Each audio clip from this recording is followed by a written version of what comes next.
One sleep till prime time. Can Nick Caley handle it, or will the spaghetti be on his shirt for the third time? Let's talk about it in the locker room. Yeah. It's the locker room on YouTube.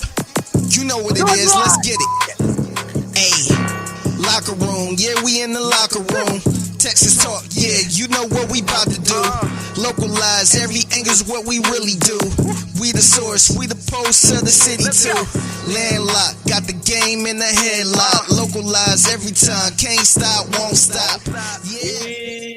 We got a primetime ball game tomorrow, and I'll be damned, it's the Buffalo Bills. Bills Mafia will be rolling pretty heavy, rolling pretty deep into town. Now, how deep, who knows? We've seen NRG turn into a 50-50 split, to put it generous. I expect to see a lot of Bills fans, and I expect to see y'all with myself and Cody Stoots at Spanky's Friday to talk about it. 3 p.m., first drink on us out there at the Sharpstown location.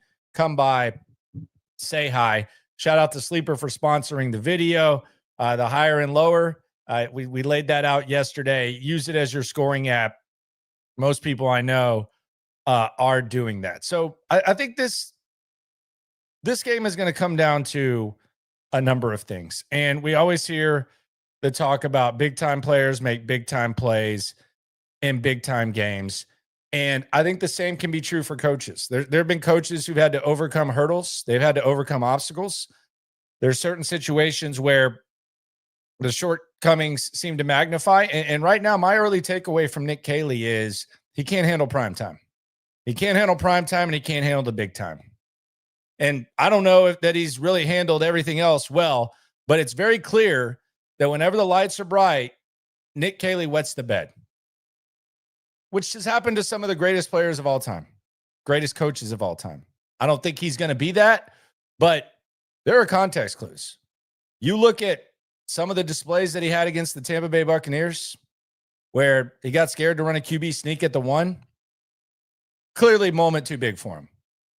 And the best way to tell that is the way the Texans started that game. When he was scripting it in his office, it looked great.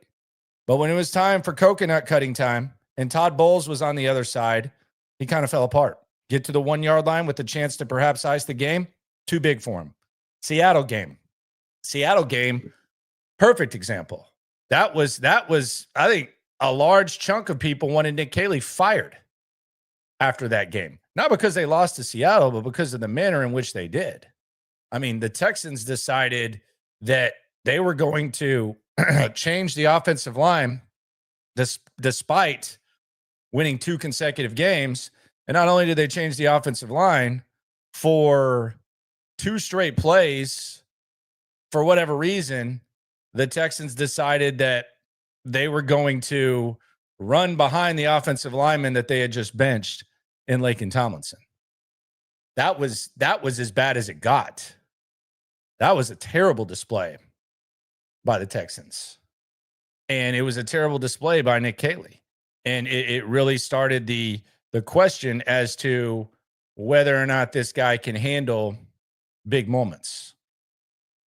And that's really what is this game comes down to for me is, will Nick Caley be able to handle the big moments? Can he handle it? Or will Mom Spaghetti be all over his outfit? Because that's what's happened the first 2 times. There's a lot of obstacles to overcome. Hell, I'm sure that we hear players say that they get excited for these primetime games. D'Amico Ryans kind of embraces it. Yeah, it's exciting for the players. It's really exciting for the players to see them get this opportunity and be able to go out there and showcase their skills on the biggest stage. I mean, coaches are human too. You got to think maybe Nick Caley just gets nervous. Maybe he overthinks stuff. Don't know. But that's going to be the biggest test for the Texans, and it's really the most important thing. Like, Nick Caley right now is the most important person on this Texans team and on this roster. And tomorrow night is a midterm for Nick Caley. It's a midterm. We're past midway through the season. This is a big test for you. This is the equivalent of the midterms. This is the equivalent of the SATs. This is a midterm. Can he pass the test? If he does, just like usually when you take a midterm, the new course starts next week. And that's where you're really going to have to adapt and you're going to have to adjust. Because once you pass the test with Davis Mills, you're going to have to go back to CJ Stroud and you're going to have to show that you can function at a high level with CJ Stroud.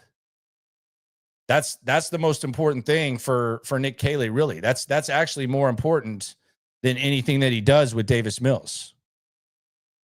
You've got to show that you can function with CJ Stroud.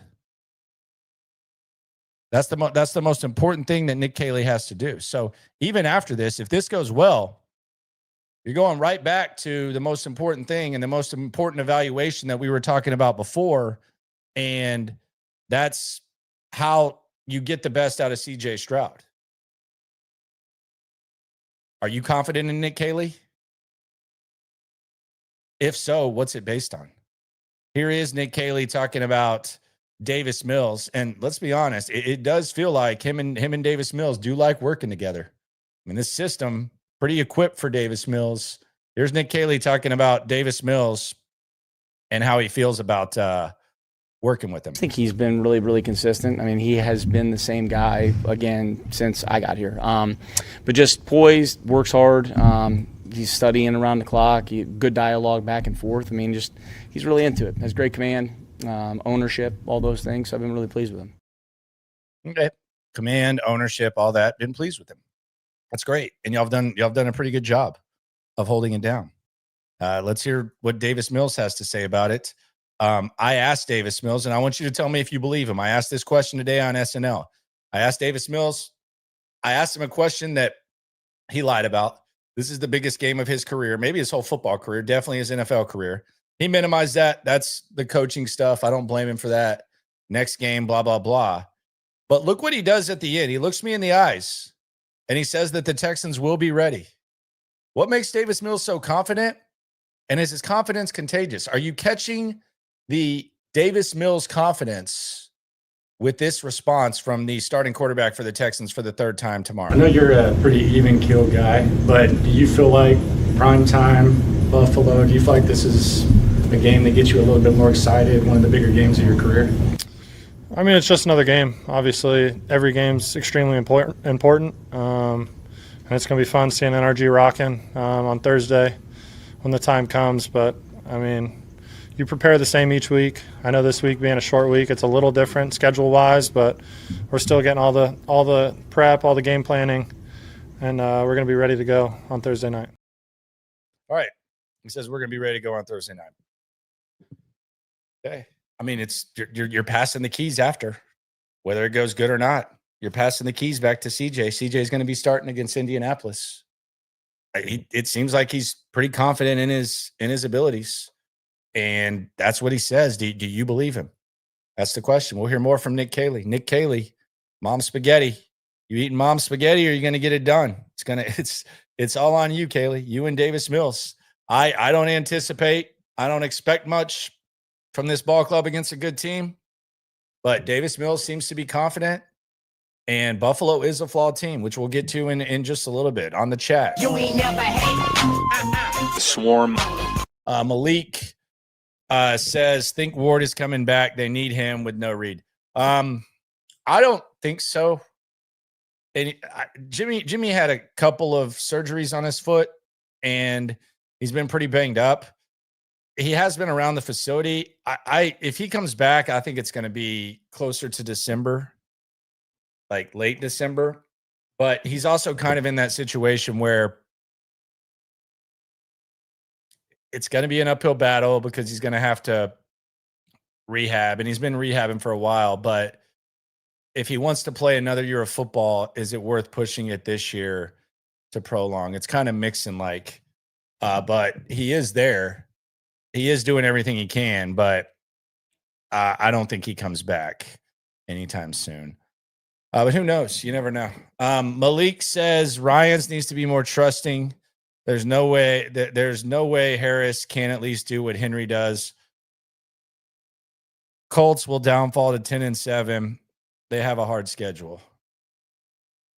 Look, I was the biggest Christian Harris believer of the offseason. I bought the penny stock. I trust D'Amico Ryans when it comes to defensive personnel. So it's hard for me to say what Christian Harris can and can't do. I just, if the 2023 Christian Harris exists and he's playing behind Henry To'oTo'o, then that's a real effing shame. I tend to lean that Christian Harris is just not what he was in 2023, and the athleticism kind of declined. And I think D'Amico kind of did him a disservice because they didn't just come out and say that he had surgery on his lower body. They decided to play hardo week to week. And I think D'Amico did a disservice to Christian Harris to where I think people just assume, well, how serious is the injury? And, you know, what happened to him? And it was more serious than they led people to believe. So I think there might be like an unrealistic expectation. With that said, I thought he would be back and I thought he would be good. But I tend to give D'Amico, there's a lot of things that you can criticize D'Amico for. And I'm willing to do that. But as far as defensive personnel, I think that if 2023 Christian Harris existed, that 2023 Christian Harris would be contributing significantly to the best defense in the league. So I guess that guy just doesn't exist. Sometimes it happens, and that's kind of where I would lean. But I agree with you. It would be nice to have some version of Christian Harris there. It would be nice for sure. Let's hear from Nick Caley. Nick Caley and the comfort level with Davis Mills from the beginning to now. Here's what Nick Caley had to say about that. Nick. Comfort level like with Davis now heading into the third game as compared to heading into the first. I just think, I mean, look, I have a lot of confidence in him, you know, from the start. I would say the one thing that you get to do is as we get more time on task with each other, you know, you just get an opportunity to have more dialogue and we can, you know, obviously modify some things that we have and we've got our system. And then, you know, each player is a little bit different relative to some things, whether it's a concept that they might have higher on a priority board than others that's within our system, but just getting more dialogue really. And being able, the biggest thing is being able to see the game through the same set of eyes. So while I'm calling it, while he's out there, we understand what we're trying to get done, and we can speak on those things and make adjustments and stuff like that. And he's really into that, so been really pleased with that. It almost feels like sometimes when they talk about this, and this is kind of like New England, that sometimes it feels like these quarterbacks are like taking a test, and I don't know that that's a good thing. I don't know that all quarterbacks are equipped to like take some sort of test. But, I mean, we're talking about a science major from Stanford and Davis Mills. Like, there's probably not too many tests that Davis Mills isn't going to pass. But a lot of times it almost felt like with O'Brien and offensive linemen and receivers that played in that system, they've talked about, well, they just try to make it as difficult as possible. And the system is hard to figure out. And I think that coaches should be able to adjust the difficulty of system and be able to adjust to players. I'm not saying Nick Caley isn't capable of doing that, but it does sometimes feel like they're taking some sort of test and there's a lot of responsibility that comes with it, which is why, like in the offseason when they were talking about CJ Stroud needs to have more control. I don't know. I don't know that more control or less control is really insulting. I mean, you can eventually earn that, but there's some good quarterbacks that don't go change the play at the line of scrimmage. So I just think the thing that's going to matter the most is what this system looks like when CJ Stroud is running it. Because if Davis Mills is your best quarterback and Davis Mills is the guy that runs it the most effective, and none of us believe that, then you got a problem. You got a problem. Like the Texans could have a losing record. And if CJ Stroud's playing at an elite level, that season is more successful than CJ Stroud or Davis Mills, CJ struggling, and then Davis Mills taking you into the playoffs. Because you want CJ Stroud. If you're going to have a franchise quarterback, it's going to be CJ Stroud. And that's really the most important thing. And it kind of resets. And maybe CJ Stroud takes some stuff from Davis Mills. Maybe the rest helps CJ Stroud. Maybe he flips the switch. But that's the most important thing that you can figure out. And I think the best way to talk about this here in the locker room is the system has been under trial. So like this New England system, this Nick Caley system, it's been under trial all season long. We've talked about it. Like that's been one of the main talking points is this system right for CJ Stroud? Seeing Davis Mills run it kind of increases the questions about the system and the fit with CJ Stroud. And I think that's where there's like there's a disconnect between the portion of the fan base and media types who are taking what Davis Mills is doing and acting as if it's some sort of significant knock on CJ Stroud. It's a knock on the system as much as anything else. It's as much of a knock on the system as it is CJ Stroud. So if this system is getting the best version of Davis Mills, and it has Davis Mills playing the best football that he's played, and it has CJ Stroud not playing the best football that he's played, then the question is about the system and the fit with CJ. Nobody thinks Davis Mills is going to be a franchise quarterback. I do think Davis Mills' best football can be ahead of him. We see that with Mayfield and Sam Darnold. But the system, make no mistake about it. Just remember what you were saying before Davis Mills took over. There were questions about the system. And those questions, they just kind of increase somewhat as you're watching Davis Mills do what he's doing.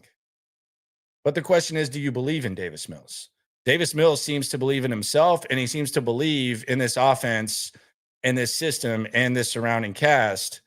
The man's got some confidence. I wouldn't say the playbook's too much different. The thing we've really been emphasizing is just operation, making sure everyone's on the same page when we break the huddle and getting up to the line fast so we can get the defense to declare and kind of get a little more information pre-snap. Like I said a second ago, I mean, this defense is going to make it a challenge for us, so we got to find ways to kind of make them declare and make it so everyone can play fast once we snap the ball. Yep. Play fast or just run the ball. And that's the other thing that's really crazy with Buffalo. Like, as much as we bitch about the Texans offensive line, rightfully so, it's been a big talking point for this organization since the jump. Buffalo Bills run defense is worse than the Texans offensive line, which might be an equalizer. Now, I will say this version of the offensive line, though, that we've seen is not the best run blocking version, I don't think. But I also hope that Nick Caley doesn't do what he did last time the Texans were playing in prime time, coming off 2 straight wins, and just completely change the offensive line just to change the offensive line. See if these guys can get the job done. And don't do this shuffling crap again until you have to. If you want to change it in 10 days. Don't change it now. And I don't think Ed Ingram should be someone that causes you to just completely hand his spot back when you got Trent Brown doing what he's doing and Titus Howard doing what he's doing. And they seem to be comfortable with Davis Mills. So the running the ball thing is going to be really interesting. And the Buffalo Bills defense, it leaves a lot to be desired. And you might want to keep that offense off of the field. This is Nick Caley talking about what the Bills defense brings to the table. Nick. They're well coached. They've been that way, since Sean's been there. I mean, they're coordinated at every level, at all 3 levels. They play really, really hard. They have a system with a lot of continuity in it. Aggressive players at the line of scrimmage. They don't give up many explosives. They rally and play hard to the football. I mean, they're a well coached team that swarms the ball. They generate turnovers. I mean, it's a really good, well-coached defense with good players. So they've been consistent with that, for a long time. On the chat, Rick, he asks about the Texas A&M running back. It's not draft season yet, Rick. We got you know how me and Cody are. We're wall-to-wall draft. We're going to have a big draft party this year. What the hell are we talking about this? They got a game tomorrow. They got to sleep. Rick, get out of draft mode. Rick's always in draft mode. Get the hell out of draft mode. Got a big game tomorrow. Got a big game to watch. Their defense is not good. Buffalo's defense is not good. It's their biggest problem. It's their Achilles heel. Problem is the Texans' backfield, there's not a lot of depth, and the blocking, you don't know what you're going to get. Or you do know what you're going to get, and it's not awesome. So something's got to give when it comes to the backfield and it comes to the Texans. So that's something that they're going to have to figure out. I think Woody Marks is probably the guy that's going to get the bulk of the carries, and then you're going to have Nick Chubb, and then you have two guys who've lingered around in the running back room for 4 years in Dare Gumbawa and Dameon Pierce. It's a damn shame. It would be nice to have a few backs to use, but they just kind of neglect that a little bit. So that's the problem with this team is, yeah, Buffalo has a bottom of the league weakness, but the Texans, are they able to take advantage of it? That's the real question that we have here with this ball game and with this team and with Davis Mills and Nick Caley. Can they get it done? Now, if they're not running the ball, we know who they need to get the rock to. They need to get it to Nico Collins, and they need to get it to Higgins. And Davis Mills described both of them as studs. The Nico Collins thing is obvious. And we've seen Nico Collins ball out with CJ Stroud. I don't think he's necessarily trusted Higgins. I think it might have something to do with throwing up the jump ball week 1 and that not going according to plan. But he's got to be watching him right now and saying, okay, there's something I can work with there. Here is Davis Mills talking about Nico, the stud. Nico's a stud. I feel like he gets better when the plays get harder. And I mean, he's an extremely friendly target. Like I said before in here, anytime he's one-on-one, even two-on-one sometimes, he's going to find a way to get open and come down with the ball. So just having a guy like that on your team is extremely fun to play with. Yeah, it's beyond impressive, to say the very least. It's beyond impressive what Davis has been able to do with Nico Collins and Nick Caley.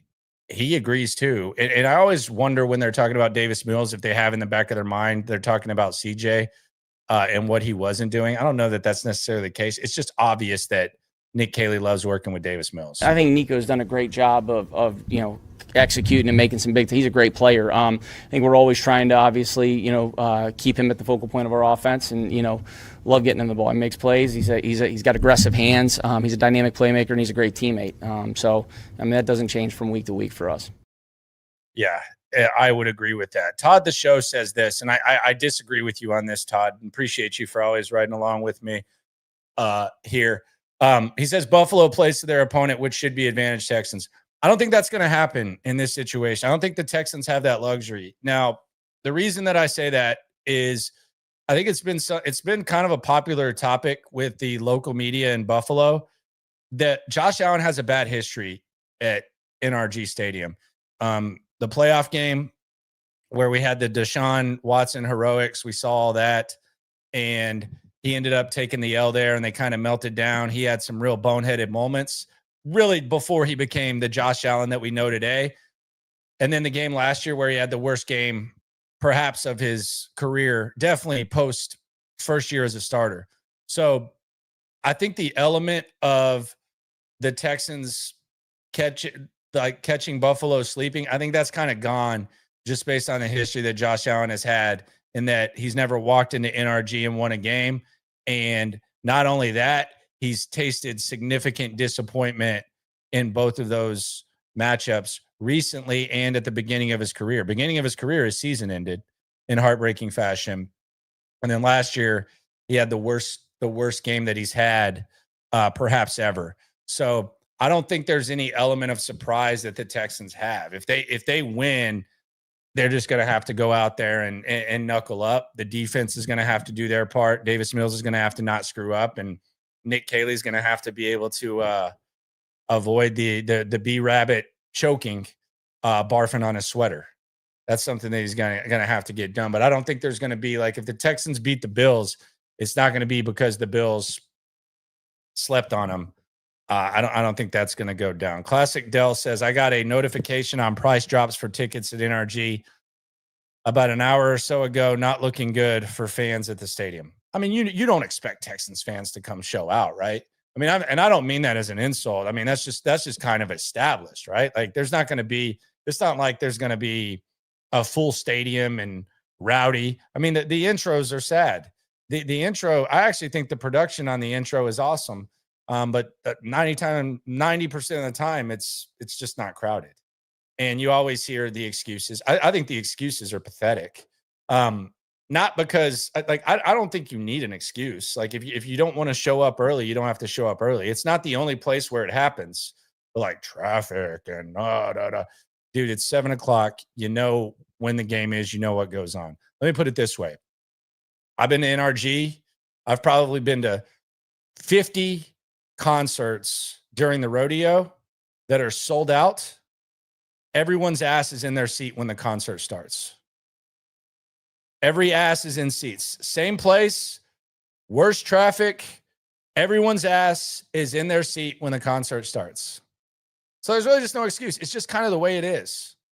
It's just kind of the way it is. I'm not sitting here saying that sucks. I'm just saying that's what it is. It's what it is. Like there's no lecture. There's no talk. I've seen people try to, you need to do that. Nah, do what you want to do. Do what you want to do. But that's just what it is. There's going to be opposing fans, and there's not going to be asses in seats when the game starts. That's what it's going to look like. That's what it is.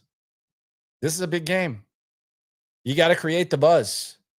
You got to create the buzz. And that's the other thing that I've said a couple times is, D'Amico says people thrive on negativity. No, people just stop fucking caring about the Texans a lot of the time whenever you're not putting out a good product. And even when they are putting out a good product, sometimes it's going to be a little bit late arrival. It's just the way it is. Is that always going to be a thing? Don't know. But that's the reality of the situation. I think we're going to see a hell of a lot of Bills fans tomorrow. Mike B says, I'm a season ticket owner. Mine's didn't sell, so I'm going to the game. Well, there you go. See, you tried to sell and you're going to go. So there you go, Mike. So we'll see. We'll see when Mike is in his seat doing his thing. It is what it is. I mean, I would sell my tickets. Like if you told me that I could get 5 times the value and sell my tickets and stay at home and watch the game and pay off a large chunk of my season tickets, I'm doing it. I don't frown upon that at all. Some people don't sell your tickets. Okay. I mean, there's some games in some situations where you're putting 15, 20% dent in what you paid for your tickets. And oh, by the way, you're getting to watch it at home and chill and avoid traffic and not spend money. Like, hey, if you want to sell your tickets, sell your tickets. I'm not the one to judge someone for showing their tickets. Now, it will be acknowledged, damn, San Francisco was dominating this mofo when it came to the crowd. Damn, Denver took that bitch over in the fourth quarter. But sell your tickets if you want to sell your tickets. I would. I 100% would. Nick Jones, he says fans went through some hell not too long ago. The way it is looked up to a few weeks ago, dark days weren't that long ago. It really wasn't that long ago, if we're being honest. That rebuild was rough, but they stockpiled the assets and they got the job done. Let's hear what Nick Caley had to say about Nico Collins and getting him the rock. Actually, we already did. Let's move on to Higgins. Jaden Higgins. Davis Mills called him a stud too. It's one thing to call Nico a stud. He's calling Jaden Higgins a stud too. Davis Mills likes the word stud. The kids still use the word stud. I don't know if Davis Mills is a kid. Comes across as kind of an old soul, but he does use the word stud a lot. He's a stud. He's shown up a lot and kind of big-time moments when you need a big-time play. He consistently finds a way to beat the guy who's covering him. And when you have one guy like Nico on one side and a guy who basically is super similar to Nico with some kind of different things at the line he's able to do and some different looks he's able to find in the defense. It's an awesome target to have on the other side of the ball or even on the same side when they can complement each other. Yeah, it is. And it's looking really, really good. And it just seems like he knows how to get him to rock. I mean, you're talking about a guy, basketball background, not fully committed to football until late in high school, not really on the recruiting scene because of COVID. Like right when he committed to football was the COVID stuff. So it's interesting to watch. It's fun to see when you're just throwing up 50-50 balls and the guy's making the play. And that was something that CJ tried early, didn't work, and then it seemed like they never really got on the same page. But I've enjoyed watching Jaden Higgins, very confident, for sure, very confident guy.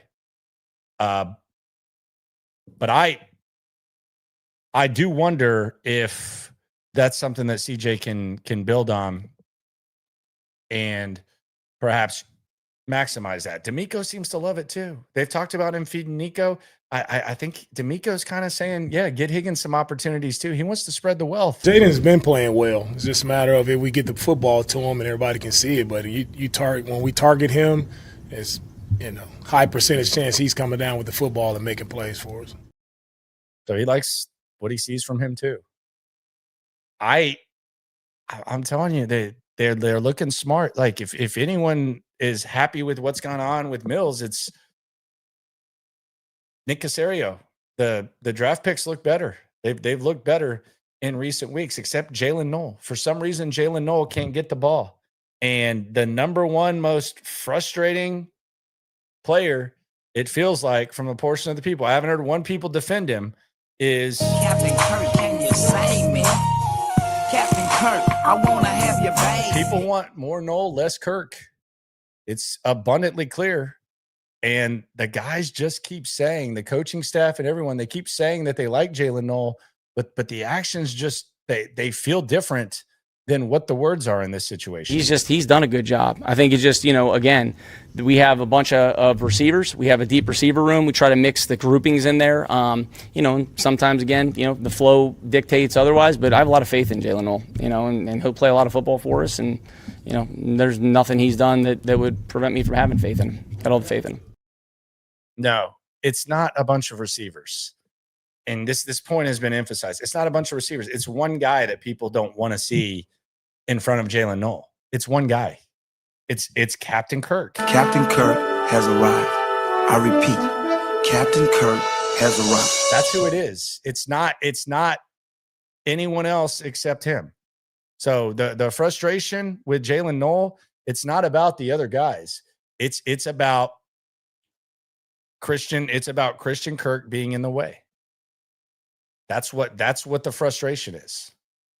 It's not about Higgins. It's not about Nico Collins. It's about Christian Kirk being in the way. And I think people are tired of looking at Christian Kirk at this point. It would be nice for him to be able to show some semblance of a receiver that can be trusted to make plays, because there's a lot of frustration right now with Christian Kirk. And it's the same. They took the same approach to bringing in Christian Kirk that they did Joe Mixon last year. Joe Mixon paid off. Joe Mixon was great. He was one of the straws that stirred the drink when it came to that offensive cocktail. And Christian Kirk, you trade for him to avoid him getting on the market. You bring him in. He's been awful. And fortunately for them, they did draft receivers, because if they would have just felt good enough about Christian Kirk to not take draft receivers, then this team they would have less than 5 wins. I mean, there's zero doubt about that. They would have less than 5 wins. So at least they knew that they needed receivers on top of bringing in Christian Kirk. Because if they hadn't done that, then this would be, there might be jobs on the line had it not been for that. But there's still some sort of veteran bias when it comes to Christian Kirk. And there's a lot of frustration, rightfully so, from a large portion of the fan base and people who watch and see what Jalen Noel has shown that he's capable of and what Christian Kirk appears to not be capable of. So that's the real frustration. It's not about receivers and guys and depth and all that. It's about one guy, and that is Christian Kirk. Period, point blank, end of story. You ain't never hate. Swarm. D says Higgins looks like a tight end to me. I think you should probably see him up close. And I'm not like, hey, you should see him up close. He is skinny. Now he's pretty jacked, but he looks more like a 2-guard than a tight end. He has a physical presence on the football field. I'll give you that. But he's about 6'4", 215. And I don't even know that he's 215. Like, this is a guy who probably has problem like keeping a lot of weight on. He's pretty jacked. He looks like he's in shape and stuff, but he is definitely not tight end size. He looks more like a shooting guard than he does some kind of tight end. ESG Soccer says wife and daughter both projectile vomiting, so sold tickets. We should win now, LOL. Kirk is terrible, by the way. Him and Mixon, complete waste of money. Mixon's not a complete waste of money. He just got hurt. Mixon's damn sure not a waste of money. He just got injured. It sucks that it went down like that, but yeah, he was worth every penny that they gave him.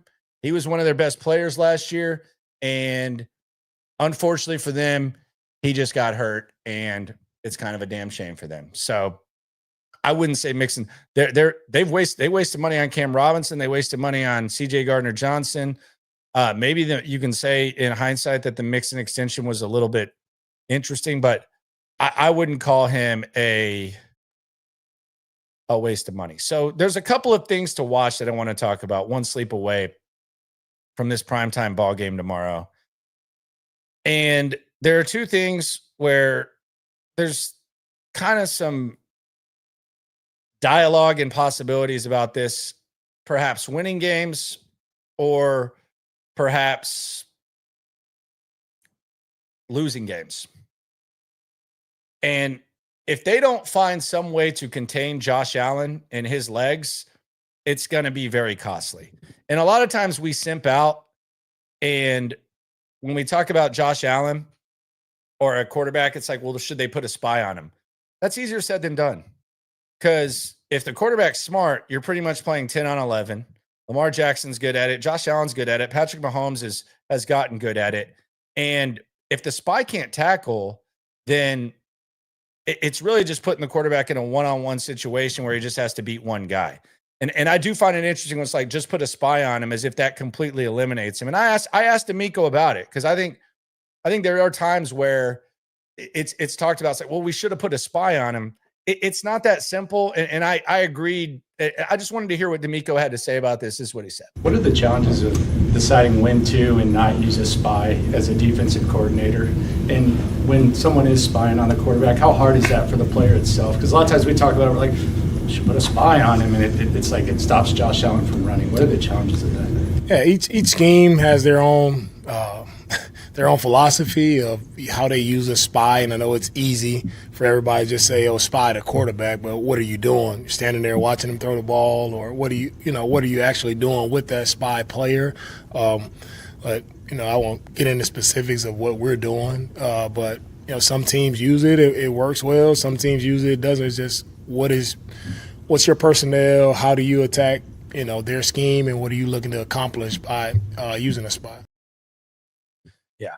I mean, what you're looking to accomplish is not let Josh Allen run, but I get what he's saying. Like, sometimes it's like, oh, they should have put a spy on Lamar Jackson. Okay. Do you think Henry Toto, Azeez Al-Shire, Jalen Petrie, anyone that they could spy Lamar Jackson, do you think they're going to stop him in the open field? It seems a little bit tough. Another thing that's kind of, and I thought Bobby Slowick was good at this.